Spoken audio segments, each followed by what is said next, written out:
what exactly is the 23rd, yung confirmation of charges? In layman's terms, or maybe in Philippine terms, yung mas Philippine familiar terms. yung taong bayan.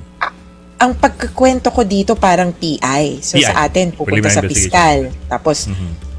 may kaso laban sa'yo. Tapos, yun yung opportunity mo na mag-submit ng counter. So, ito yung kontra sa Laysay, counter affidavit, na sinasabi mo, hindi naman totoo nangyari yan. Pero, kasi preliminary investigation sa piskal, actually, ang tanong ni piskal, may krimen ba? Number 1. Number 2, sinong may kasalanan? Mhm.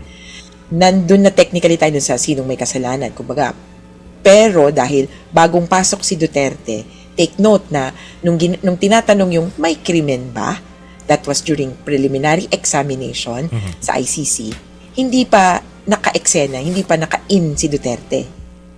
Doon na lang siya naka-in nung tinatanong na ang who are responsible, yung investigation. Sa kanila kasi hati din yun eh. PE tapos I. So, at this point, pwede niyang questionin, hindi naman nagganap yung krimen.